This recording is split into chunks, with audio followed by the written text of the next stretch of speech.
Bienvenidos a Sabiduría Bíblica. En el video de hoy voy a aclarar una de las dudas más comunes: ¿es pecado beber? Y si bebo moderadamente, ¿puedo hacerlo? ¿O estaré desagradando a Dios? Al final de este video tendrás una opinión concreta sobre este asunto. Cuando Jesús entra en nuestras vidas entendemos que el creyente no puede beber. Antes de comenzar, si aún no te has suscrito a mi canal, haz clic abajo para suscribirte y recibir mis próximos videos. Al lado aparecerá un símbolo de una campana, haz clic en él también para recibir directamente en tu celular la notificación. Entonces empezamos esta historia. Estos días un joven me preguntó lo siguiente: en Efesios capítulo 5 dice que no debemos embriagarnos, pero eso significa que puedo beber moderadamente. Entonces le dije que este pasaje de Efesios capítulo 5, versículo 18c advierte: no os embriaguéis con vino, en lo cual hay disolución, antes bien se llena del Espíritu.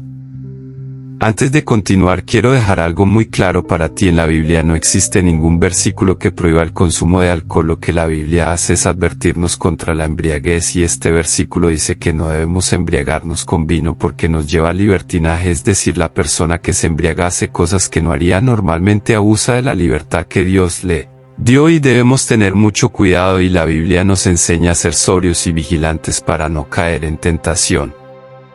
Entonces la bebida puede ser la puerta de entrada a varios otros pecados, así que ten mucho cuidado, y te voy a traer aquí 3 versículos del Antiguo Testamento y luego leeré un pasaje del Nuevo para que entiendas claramente que la embriaguez es condenada y prohibida por Dios. La primera de ellas está en Proverbios capítulo 20 versículo 1: el vino es burlador y la bebida fermentada provoca peleas, no es sabio dejarse dominar por ellos. Aquí está diciendo que no debemos dejarnos dominar por la bebida.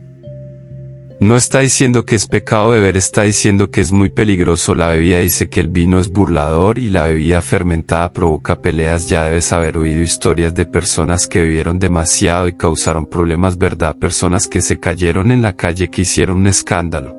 Debemos entender una cosa: la bebida es peligrosa. No está diciendo en este versículo que es pecado, pero está diciendo que es peligrosa y no debemos dejarnos dominar por ella. Voy a leer el próximo capítulo, que dice así: Proverbios 21: el que se entrega a los placeres pasará necesidad, el que se apega al vino y al aceite jamás será rico. Aquí vemos que la advertencia es para quien ama demasiado la bebida. Está diciendo que es peligroso amar la bebida porque puedes pasar muchas necesidades, y aquí está diciendo que quien se apega al vino y al aceite jamás será rico. Es interesante observar que el vino y el aceite están en el mismo nivel, es decir, está diciendo lo siguiente: si amas los placeres por encima de todo, tu vida se arruinará. Eso es lo que este versículo quiere decir, porque el aceite está relacionado con la comida y el vino con la bebida, es decir, los placeres de esta tierra pueden llevarnos a una vida en ruinas si no tenemos cuidado. Voy a leer otro versículo que está en Proverbios 23: no anden con los que se emborrachan de vino, ni con los que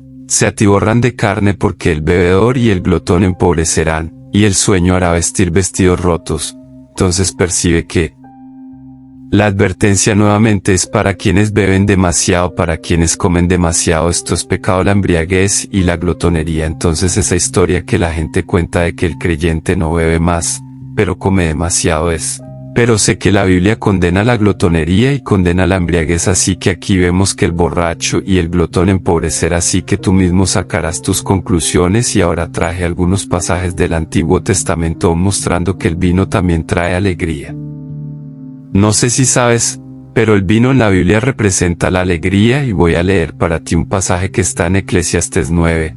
Por tanto, ve, come tu pan con alegría y bebe tu vino con corazón alegre, pues Dios ya se agradó de tus obras. Nota que el vino es descrito como una recompensa divina, como recompensa por las buenas obras que hiciste. Entonces es sinónimo de alegría. Y voy a leer el capítulo siguiente, que dice así: el banquete se hace para divertirse y el vino alegra la vida, pero todo esto se paga con dinero. Entonces percibe que no existe una prohibición en relación con el vino, al contrario, aquí se asocia el vino, o sea la bebida, con el momento alegre. Y tal vez te estés preguntando: pero en el Nuevo Testamento es verdad, en el Nuevo Testamento Jesús transformó agua en vino, y después de la Santa Cena probablemente él bebió vino para acompañar los alimentos. Voy a mostrarte Mateo capítulo 26: luego tomó el cáliz, dio gracias y lo ofreció a sus discípulos diciendo: beban del todos ustedes Esto es mi sangre del pacto que es derramada en favor de muchos para perdón de pecado. Les digo que desde ahora no beberé de este fruto de la vid hasta aquel día en que lo beba nuevo con ustedes en el reino de mi Padre. Indica que Jesús había bebido vino y que hay de malo en eso. Responde tú ahora. La cuestión es que el vino de aquella época no es igual al vino de hoy. El vino de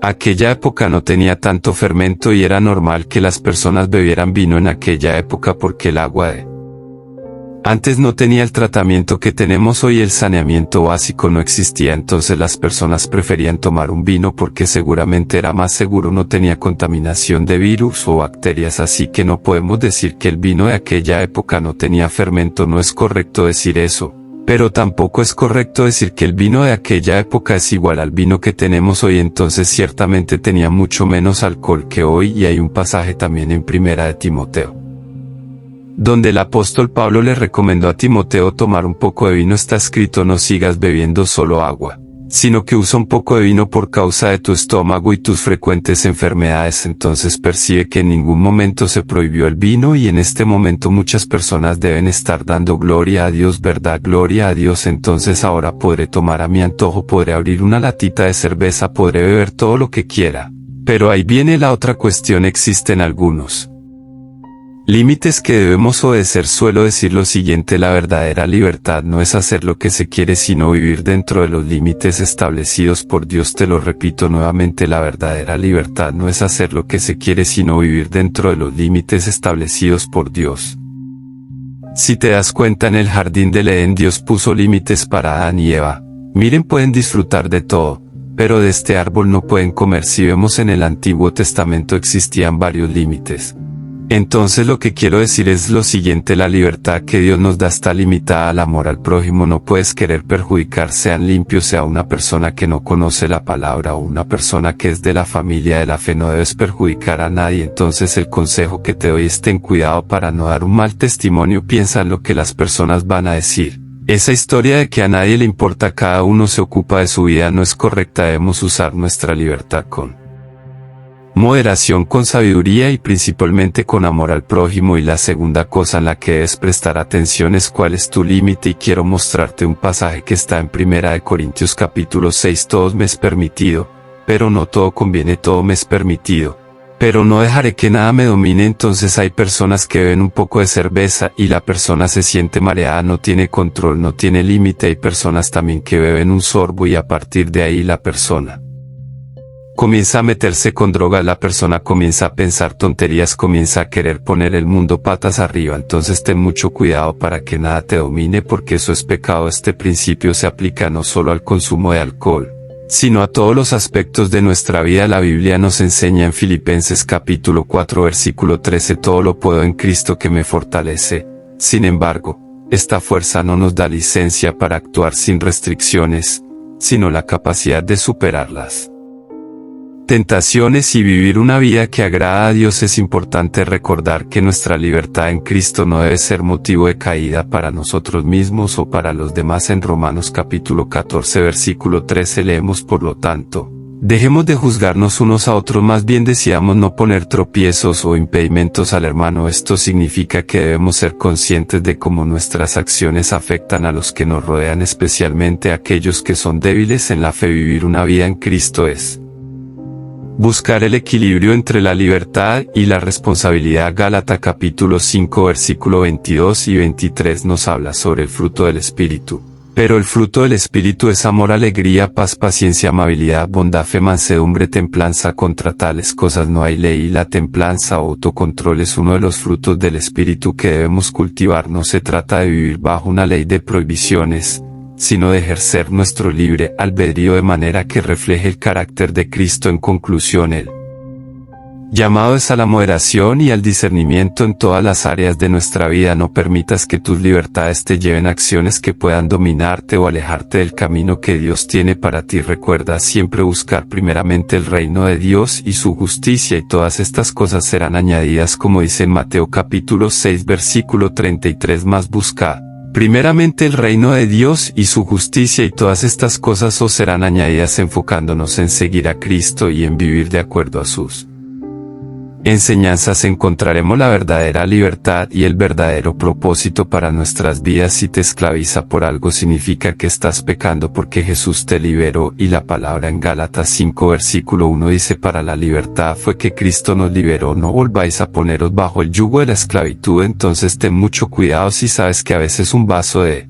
cerveza, una copa de vino te va a llevar al pecado, te va a alejar de Dios. Es mejor que huyas, y escúchate bien, huye, es mejor que huyas de todas las ocasiones que te hagan pecar y caer en tentación. Este consejo no solo se aplica al consumo de alcohol, sino a cualquier otro aspecto de nuestra vida que tenga el potencial de convertirse en una esclavitud. Es esencial recordar que la libertad que Cristo nos ofrece no es una licencia para vivir de manera irresponsable, sino una invitación a vivir una vida plena y significativa en la cual nuestras acciones reflejen nuestro amor y gratitud hacia Él. En el libro de Proverbios capítulo 27. Versículo 2 encontramos una sabiduría que aplica perfectamente a este contexto. El prudente ve el mal y se esconde, los simples pasan y sufren. Esto nos enseña sobre la importancia de ser conscientes de las situaciones que nos pueden llevar a pecar y tomar la decisión de evitarlas. No es cuestión de vivir con miedo, sino con la sabiduría y la prudencia que Dios nos da a través de su Espíritu. En el Nuevo Testamento, en 1 Corintios capítulo 10 versículo 13, se nos ofrece una gran promesa: no os ha sobrevenido ninguna tentación que no sea humana, pero fiel es Dios, que no os dejará ser tentados más de lo que podéis resistir, sino que dará también juntamente con la tentación la salida para que podáis soportar. Esto significa que por más fuerte que parezca la tentación, Dios nos proveerá la fuerza y los medios Dios para resistirla o evitarla. Por lo tanto, es fundamental vivir de manera intencional, buscando constantemente la guía y la dirección de Dios en todas nuestras decisiones. Como seguidores de Cristo estamos llamados a ser luz en este mundo, mostrando con nuestras vidas el poder transformador del amor de Dios. Esto implica tomar decisiones que honren a Dios y edifiquen a otros, evitando aquellas que nos lleven a la esclavitud del pecado. Finalmente, recordemos las palabras de Jesús en el Evangelio de Mateo capítulo 11 versículos 28 al 30: venid a mí todos los que estáis trabajados y cargados, y yo os haré descansar. Tomad sobre vosotros mi yugo y aprended de mí, que soy manso y humilde de corazón, y hallaréis descanso para vuestras almas, porque mi yugo es fácil y ligera mi carga. La verdadera libertad se encuentra en seguir a Jesús, aprender de Él y confiar en su amor y gracia para con nosotros. En Él encontramos el descanso y la paz que nuestras almas necesitan, lejos de cualquier forma de esclavitud o pecado. Entonces presta mucha atención a cómo has manejado tu vida espiritual, que es lo principal. No debemos embriagarnos, pero debemos llenarnos del Espíritu Santo. Busca cada vez más la presencia del Señor y estarás siempre sobrio para no ser engañado y para no salir de la presencia de Dios. Espero que les haya gustado. Si te gustó, comparte y suscríbete aquí en mi canal. Que Dios te bendiga.